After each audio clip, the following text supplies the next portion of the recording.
do you approach it with the, depending on the stage of the project or what the scale of it is or what's actually being done? Do you demand as kind of your condition of taking on the job that we're going to uncover what was done so we can verify ourselves that it's going to work? Yeah. The countdown has commenced. Andy, we are on the air. How you doing, man? We're in it.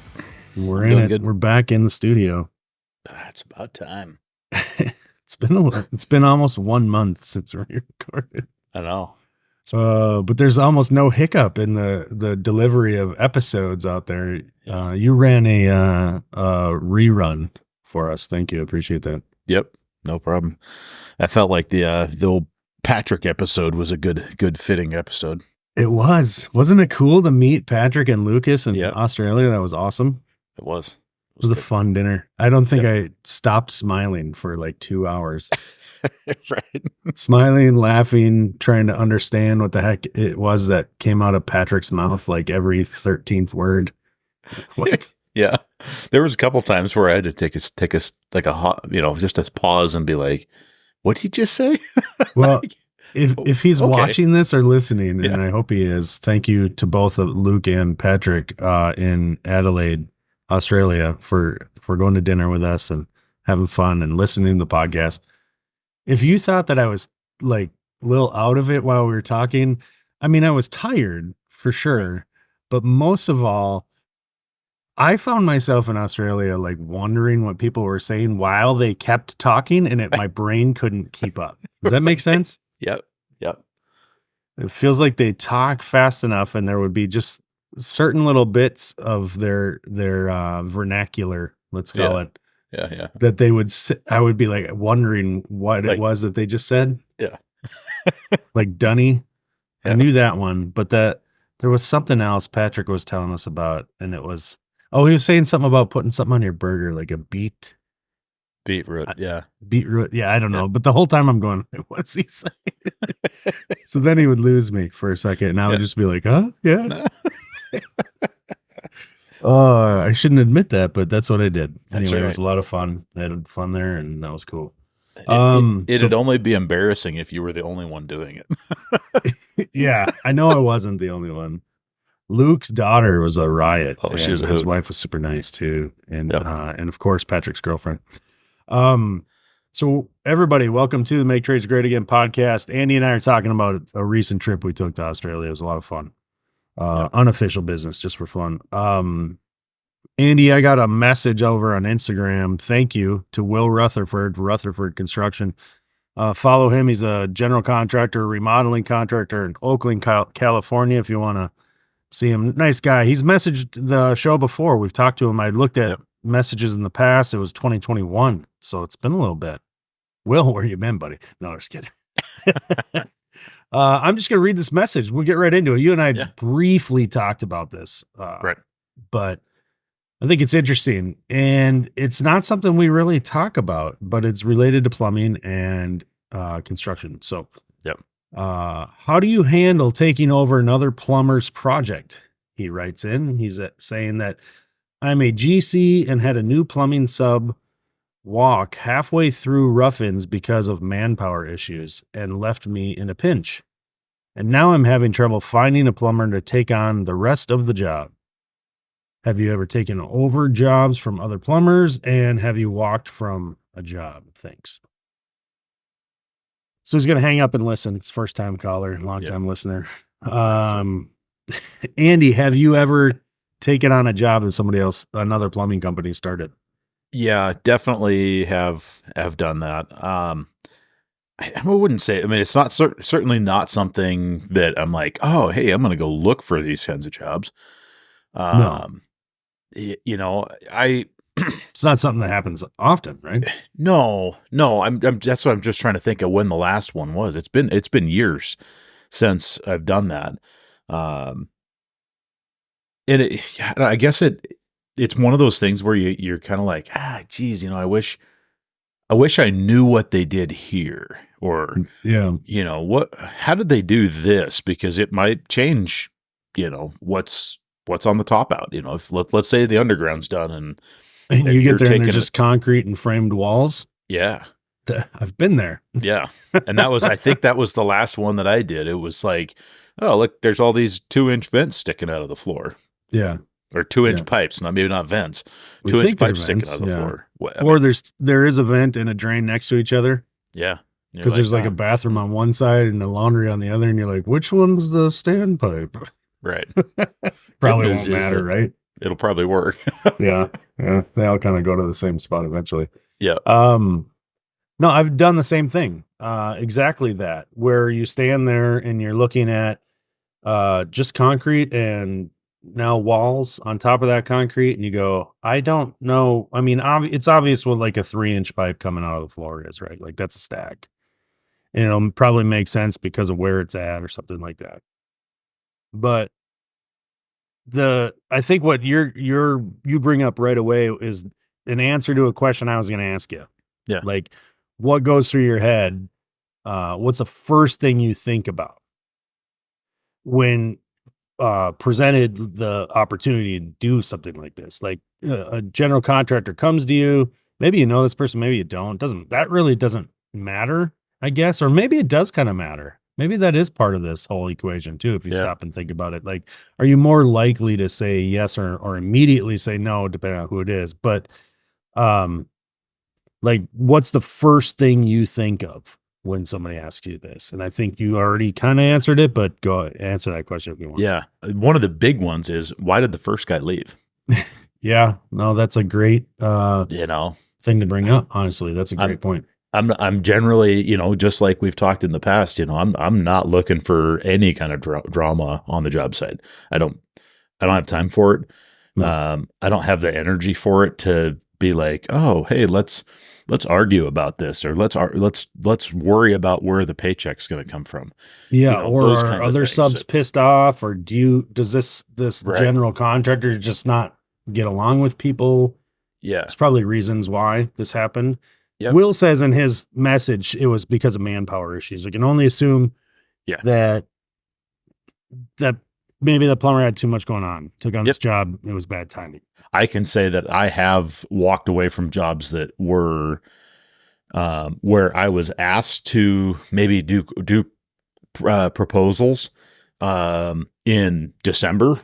And then the job, we talked about it all through the spring and all through the summer. And then finally it's, fall, and hey, we're going to start on this big plumbing remodel.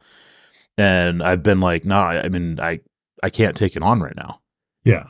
And that sucks because, if somebody's not clear with when the schedule is going to happen, I mean, I could tell you for the last 5 years, we haven't taken much for plumbing work in the fall. No, usually end of July, we're closing the door on bidding plumbing work. Because it's not my focus. Right. So anybody that doesn't know, you probably do if you listen to the show already, but Andy and myself, what you're saying is you're switching over to heating season. Like we do a lot of boiler work, service on heating systems. It's not the time to take on a plumbing job necessarily. Yeah. Because of how, like, in my case, it's just me, but you got to focus your limited resources. You got 3 guys out in the field. Yeah. And you have more than enough work to keep them busy on the heating side. So that's why. Yep. And that's the thing, so fall, I mean, and I don't know if that's where this guy's at. And it sounds like, with what Will said is it was a manpower issue. I don't know the scope of the work, if it was let's say it was an apartment complex or something like that. I mean, that's not a one-man shop type operation. So if let's say the guy had a helper or had another journeyman that was working for him and the guy got hurt. Yeah. I mean, those kinds of things happen and that sucks. Or maybe the guy quit, got fired. Who knows?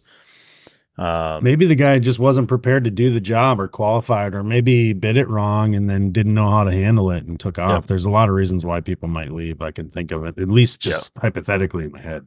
Yeah. But, I guess, to get back to, kind of Will's question, well, how do I get somebody to look at this again? Right. Like I'm in a pickle because, I told my customer we were going to do this, and now we're not doing it because I can't get a plumber in there. that side of it, you know, gets really tough to deal with. You know, because it's every bit of the skilled trades industry, the construction industry is shorthanded. Like you're not going to go call around and find somebody that's like, oh, we are fully staffed and ready for you. You know, I mean, yeah, maybe in their marketing campaign, but in the reality of it is that pretty much everybody is like, yeah, I could probably put on another guy. You know, might be kind of nice. We could do a little more work if I had more manpower. Yeah, probably. I mean, some markets are pretty slow right now. I don't Yeah, know if, I mean, I know what you're saying. I think that technically there could be some places right now that people are looking for work, but in sure. general, yeah, you're dead on. Like, Right. unless it's slow, like specifically Right. in that market, nobody's got like an abundance of times, laying Yeah. there on the shelf waiting to be gobbled up, Right. basically, right? Right. Yeah, I get, one of the first things that I thought of was like when you just think of plumbing in general, you think of like waste and vent. And Right. in Minnesota, even with remodel, there's going to be a certain amount of testing to prove that what you've done doesn't leak, is reliable, is done, visual inspections, and then like proof of performance based, not performance. Sure. What am I looking for? You can do like an air test or a manometer test or something that says like, hey, install this whole bunch of piping. Right. Maybe Doesn't you're leak. just doing a single remodel on a bathroom, Yeah. but like all that stuff in one way or another. And my job on my jobs is going to have to be tested and proven that it's worthy. Right. Yeah. And so that might just mean that you're going to like eliminate and isolate the old system, but anything new you put in is going to be, you're going to show them that it's done right.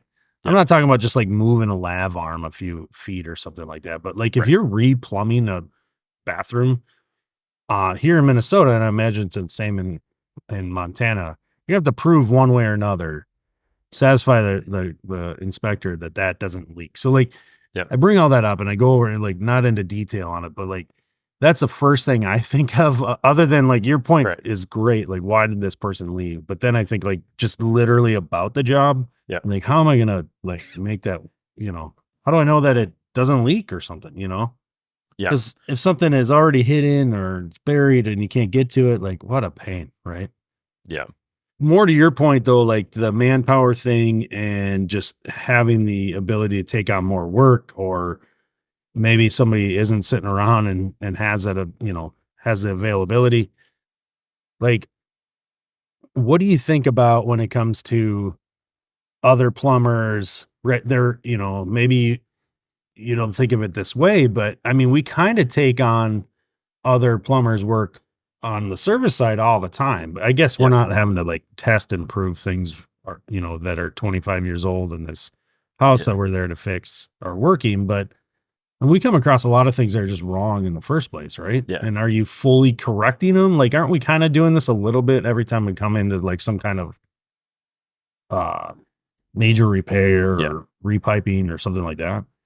Yeah. I think that, I mean, it's one of those things that, that crosses my mind, with the what's wrong with it. I don't know how big of a liability side it is, you know what I mean? But in the grand scheme of things, it's always one of those things that's like, why did this guy leave? Yeah. What was the reasoning? If there's something wrong or the guy was doing shoddy work or just trying to bust through it, do you got stuff that's back graded? When you're all done with it, you're going to find out from the homeowner that, oh, the plumbing doesn't work and we're going to undo the remodel. I mean, Yeah. something No, crazy that's a like great that. point. I mean, They, do you approach it with the, depending on the stage of the project or what the scale of it is or what's actually being done, do you demand as kind of your condition of taking on the job that we're going to uncover what was done so we can verify ourselves that it's going to work? yeah. Yeah. I think if you got reasonable suspicion that there's something goofy, like I said, there's a plumbing wall coming out of the slab and there's 6 2-inch PVC lines coming up in a row. Right. I don't know. I mean, what the heck are all of those? You're right. Right. There's been cases on a couple of those where we've just cambered them. Right. Sure. Went down, cambered, made some marks on Try the to floor, figure done it the out, locate. yeah. Okay. That drops in the top on a Y. oh, this drops into a sand tee on the side. That must be the toilet vent. Yeah, kind of the same thing you would do on a 40-year-old house that you can't see what's under the floor and you really can't kind of make sense of it. You might, in your case, or not your case, in every case, throw a camera down it and try to locate it. Yeah. I mean, there's some things you can do to try and, I guess, limit that. So, or at least put your mind at ease that, hey, we're not getting into something. And it may be something that, that the contractor, and I don't, like I say, we're just speculating on what the project is because we don't know. But if we were, let's say it's a custom house, right? Okay. Nice, 7,000 square foot custom home. I don't know what whatever. That is a nice house. Yeah. I bet. You'd probably want to take a little bit more precaution in making sure that you were going to go forward and do the right thing. And so, camera and a line might be a good step. Maybe if the guy left on good terms and it was just purely manpower, call the dude. Be like, hey, I'm coming out here to work with Will. I'm trying to pick up the pieces and put this thing together. What can you tell me about it? Is there anything that you thought like, oh, I need to do this before we do the top out? Or, that vent got deleted and that sink's not even there anymore. Yeah, not a bad. I didn't even think about that, but as you say, you maybe call the guy. Maybe it's even a scenario where if you call the guy, you say, hey, you want to come work with us on this? What's going on. I mean, that's not crazy either, to be honest with you. No. Anything to mitigate the risk. You know what I mean? Like so you said, I can't remember quite the last time you did this, or you couldn't think of a specific job. I didn't. The last new construction job I did was this, believe it or not. So I was involved in a large build. This was 2018. So quite a while ago, 2019. Right.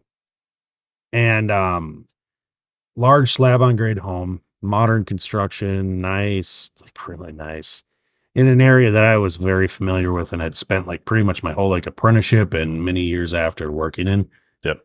A friend of mine says, hey, Ani, we want you to do the radiant heat in the floor, in the house. It's going to be a whole garage house. Everything's 7,500, 8,000 square feet.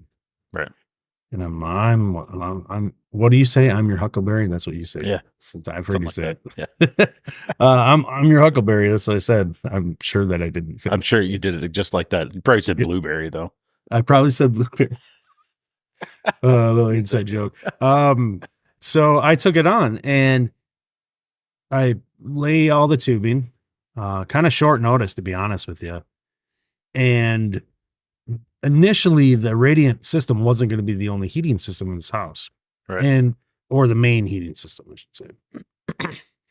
Did a design, put all the tubing in, concrete's poured, and time goes by. It's not time to put the boiler in yet. But then everything's framed. This is a big house kind of being self-done and by a very skilled, capable person.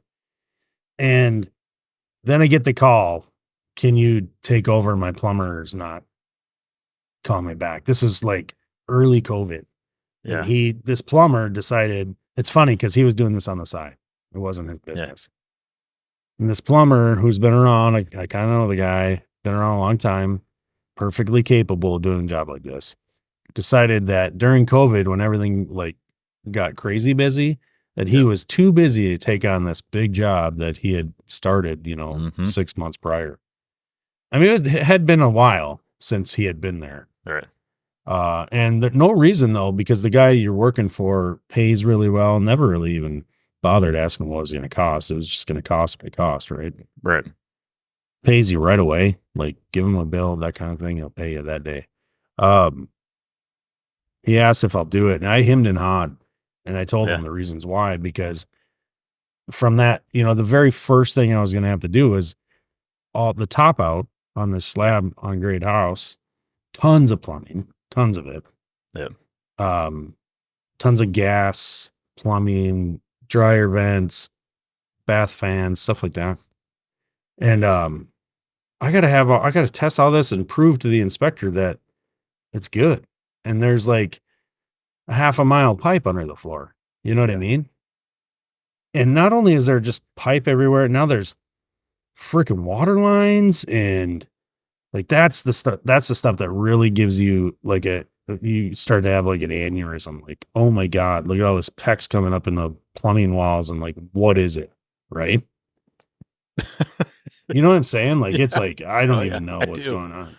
I And it was do. all just white Aquapex. So it probably was labeled at one time, but you can't see it and whatnot. Right. Yeah, somebody wrote on it with a Sharpie and Yeah. Now it's covered eight in months of concrete or sunshine. something. Yeah. Yeah. Well, so I took it on, and I called the inspector who was new to that area. I hadn't met before, and I just tried to explain to him, like, look, I don't really know why I'm calling you, probably just out of nerves. I kind of remember the conversation, Yeah. something like to that effect. And that's how I started. And I said, Yeah. I'm going to take on this job. Do you know the project? And they knew the project right away. It was a gal. And I just said, I'm going to take this on. I'm fully qualified. I'm a master plumber in business, everything like that. But, what if something's wrong? What if what do we do? And they're like, well, we'll figure it out. Yeah. Like, I don't know how reassured I was after that conversation, but at least I felt like I started at a point where I'm like, at least everybody was on the same page as I was. Yeah. Like, I don't really want to do this, but it's got to be Yeah. done. Somebody's going to do it, you know? Right. Yeah. I don't know. I took it on. It worked out fine. It took a lot longer than it would have if it were my own job. There's no doubt. Everybody does things a little different, even though it's all right. Right. Like in this case, it was all right. I mean, the groundwork was inspected. I mean, that doesn't really say a lot either. You can do things wrong, and some inspectors will never even see it or know that you did it wrong. But anyway, it was fine. It worked out in the end. But my biggest thought was like inspection. Like, how am I going to air test this thing and prove that it doesn't leak? It's already covered in concrete. Yeah. So I don't know. I don't have I don't really, to answer Will's question, have you ever taken jobs from other plumbers? Yes, we've kind of both answered that. We get nervous about it. It's not the first thing we want to do. That's what he's up against in this question. He's finding out other plumbers are like, I don't want something that somebody else is taking on. Yeah. I think you got to probably start that conversation with knowing that because you already know people don't want to take it. Just say, hey, look, depending on the scope of the project, like you've already brought up, we don't even know what it is necessarily, but you probably have to figure out as it pertains to your job, how do you start that conversation with some kind of clause that says, hey, look, if there's more time involved than you think, we've talked with the owner, we've got approval just to pay for the time. Like, whatever it is, we're going to have to make it right in the end. And we'd rather do it before things have to be, deconstructed. That's kind of what it comes down to be honest with you. Right. I mean, do you agree with that? I do. And I think that's an easy way of coming about it, and just, and being open to try and invite somebody to come in to pick up the pieces, is to do that, is to say, hey, listen, we understand that, there's going to be some hesitation, maybe, here's what we've got. One of the things since we've been talking about this, that would be a very quick turnoff for me would be to tell the plumber, hey, yeah, we'll take care of this. And we already have all the fixtures. Oh yeah. Yeah. Going in and telling them like, we've already decided and planned for not paying you for certain things or something. Right. Or we've already got all the material handled. We've got the boiler and we've got the water heater and we got this, and we've got all this stuff already taken care of. It's all on the site. And where in some people's mind that may seem like, oh, you've done the plumber a favor, or you've done the heating guy a favor. Well, yes, you have, in the sense that the logistics of figuring out material has already been handled. Yeah. However, a portion of that fixture being sold, there's some profit that going to come in that. And it's that profit is how we're going to pay for any warranty work. Right. And so there's that level of that I look at, when somebody's like, oh, we got our own fixtures, blah, blah, blah. Yeah. And I'm like, yeah, I'm not really that interested. It just, if they came back to me and said, okay, you know what, here's the deal. We have the fixtures already picked out. They're already paid for because we paid the other guy for them, blah, blah, blah, blah, blah, whatever. What we're willing to do is we're willing to, add 20% to the invoice of what these fixtures were that, you can charge, because that's going to cover your little miscellaneous incidental items. Maybe it covers your warranty, things like that. In some cases you have to be able to sweeten the pot a little bit, where somebody will be, okay, yeah, you know what, this is going to be more in line with a job that I started and I'm going to be profitable on, because ultimately, why are you doing it if you're not going to be profitable? Yeah, not a bad idea. I didn't think about that. It brings up a thought. I've been learning over the last year or two, couple of years when I've been working with Build Yeah. Network. A lot of builders, Andy, in new construction currently Yeah. are providing the fixtures Yeah. I don't for doubt it. plumbers nationwide and for these customs and stuff like that. Mm-hmm. Um,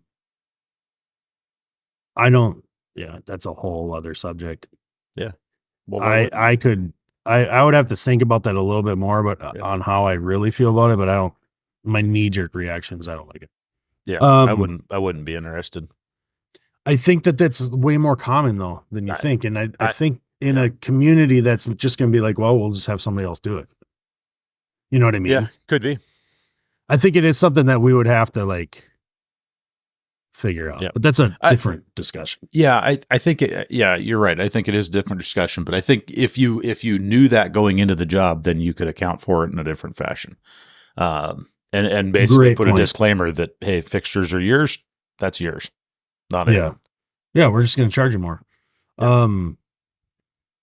Yeah, no, I know. I mean, can you imagine? I mean, if you're working with a builder and they're buying like professional, Right. quality stuff, and that's what I think I'm talking about, just based off of my knowledge of talking to these builders and stuff. Like, Yeah. they're not putting anything but nice stuff in. Yeah. The It wasn't the top they end. went down to Ace Hardware and bought the Right, yeah. economy grade. They're talking about Kohler and Delta and Yeah. stuff like Yeah. that, Yeah. higher end stuff. Wasn't Glacier Bay or whatever the house Uh, brand. and then last question. Okay. You kind of brushed on it earlier, but as it relates to Will's question, he says, "Have you ever walked from a job? Yep. Like, have you ever started a job and said, we're not going to finish this?" Yep. I have. A couple. The first one I remember, and this was probably the first job that I walked from in my own business. We were doing like a whole house remodel, like peel it down to the subfloor, new exterior walls, like a little bungalow is what it was. It was in the guy's backyard, kind of like it might have been just a 1 bedroom, 1 bath kitchen type scenario. Second, like a guest house. And they peeled this thing down. I went over and looked at it. It was one of those deals where I'd worked with this guy I'd worked with him for a couple of years, off and on like a super nice outdoor kitchen project and bathroom in his shop, just littler projects. But yeah. And he calls me and he says, "Hey, I got this other job for you. I need you to come by and look at it." I'm like, "All right." So I go and look at this project. And this was early on before I guess I was versed in saying no. Okay. Or making sure that I'm communicating my schedule with the customer. Yeah. Like, hey, I'll do this, but I can't do it until February. Right. And anyway, so we go look at this job before they had done the demo, and he's got a set of plans and his builder was there. And, I'm talking with him and I'm like, all right, yeah, this is easy enough. I want to be able to do the plumbing when the subfloor is off though. Because it had super, super tight crawl space. And I just said, we're not doing this. I'm not climbing underneath this thing and plumbing it from the bottom because you guys are in a hurry. And I just specifically remember that conversation. Sure. And the builder was kind of put off by it, and he's like, well, that's just the way it is. And I was like, well, it's not the way it is. We're talking about it right now. So, whatever. And so I get a call from, whatever, we go through this and the homeowner and I pick out some fixtures, some showers so we can get fiberglass, on site pretty quick. And, I get a call from him like a week later. saying, or 2 weeks, probably 2 weeks later, saying, "Hey, we're framed up, we're ready for you." And I'm like, "What?" And he's like, "Oh yeah, yeah, no, we started demo the day that you left. The day that you came out here. We got demo done. It's tiny house, so we just scraped the thing off, and it's all framed up, ready for you to go." And I was like, "Okay, well, I mean, we had not talked about scheduling. I can't do it today. Yeah. I can't really do it this week." And at that time, I think I was still just a one man shop. Yeah. And I was like, "Okay, let me see what's going on." And we had picked out fiberglass, but we hadn't put it in the house yet. Yeah. Because nobody had even said anything about framing. I mean, I was expecting to be able to come in and do underground or the rough in stuff, at least get stuff stubbed up through the floor, so they could put the new sheeting on. And I stopped by there just on a whim, rolled in there, and here's the carpenter Mike is there, and he's like, "So you ready to get started? Like, what's going on?" I'm like, "Mike, no, I'm like 2 weeks out." "Oh no, we're gonna be done. We're gonna be painting in 2 weeks." And I'm like, "Okay, whatever, dude, but it ain't gonna be plumbed." Yeah. And he's like, Not by "Well, me. whatever." So I was pissed, so I left, and I hadn't talked to the homeowner yet, and so I left, whatever, went continuing on with my day, kind of stewing over it, like, these pricks, here we go. This was a job that we were easy to communicate, and all of a sudden that, the builder decides he's got this, breakneck pace that he's gonna, build this house in a month. And I get a call from the homeowner, and the homeowner says, "Well, Mike says you're not gonna do this job." I said, "Well, I didn't say I was not gonna do the job, but I'm not doing it on your schedule." Right? Like, I don't know. Nobody told me, we didn't ever discuss, this time frame, this crazy time frame when we did the walkthrough, and I said, I don't have room in my schedule I can't just blow up my schedule because you guys can't communicate what your intention is. Right. And he flew off the handle, called me a couple of bad names and dirty names, and then hung up on me. And I'm like, "Okay." So I called the supply house, who I'd called earlier to deliver fixtures, and said, "Don't deliver. Cancel the fixtures, kill the order. Yeah. Return them to stock." And they were like, "Oh, everything all right?" And I'm like, "No, I'm not doing the job anymore." And that was it. And so, like, 3 days later, the homeowner calls me and he goes, "So when are you going to be here?" And I was like, "Screw you, dude. I am not coming. We're done. You can lose my phone number. I'm not interested." And, and then he badmouthed me for 6 months, I heard, around town or whatever. Yeah. I was like, whatever. It's going to happen, I guess. Yeah, it happens. Whatever. Well, in that case, I'm glad that I didn't do it. At least you didn't start the job beyond like that time you spent. Can't recoup that time either. That sucks. Yeah. Yeah. I've come close to starting jobs but not starting them. Kind of same scenario or similar. I've never started one, didn't finish it. Right. In any capacity. I've never got, like, even as far as like selecting fixtures, but I've gotten awarded the job, let's say, by the builder, Yeah. and then somehow, one way or another, been told I'm not doing the job anymore. Time had passed. Hey, what's going on with this job? Oh, we had somebody else do it. That kind of thing. Right. It's happened to me 2 times. I've changed the way I do things since then. I think in reaction to that, and hopefully to keep that from ever happening again. Yep. And these days, that's not likely to happen because I mostly just don't take on that kind of work. Yeah. I'm mostly just working direct for homeowners, small 1-2 day projects. Rarely am I even like remodeling something. Does that make sense? Right. Not really what I'd like to do, completely honest with you. No. We've talked so much about what I've done lately, like the heat pumps and different tankless jobs and different installs of new equipment that's coming on the market. We've got another project coming up. It's another, with that heat pump from our favorite manufacturer, like stuff like that is where I want to worry about what I'm doing with 3 days at a time or 2 days. I don't want to worry about rough ins and then top outs or finish it. Whatever. Yeah. It's just me. So what I want to do. Nope, I hear you. Yeah. So I hope you enjoyed this episode. We did. It's an interesting topic. Yeah. Admittedly, it's not something that you and I have spent a lot of time thinking about, to be honest with you, before today. I think it's one of those things that you don't think about until you get asked. Yeah. Yeah. And then all the questions fly. I bet you there's somebody listening though that has been through this more than once. I'd love to hear from you. Both of us, Andy and I, would love to hear from you. Please write in. We try to make it as easy as possible. You can leave us a message right in the podcast app. There's a link right there in the show description. You can email us over at maketradesgreatagain@gmail.com. You can DM us on Instagram.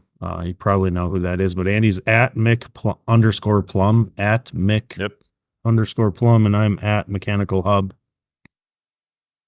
Yeah, dude. That's a good one. Yeah. We're going to have to call it though. We're getting long again.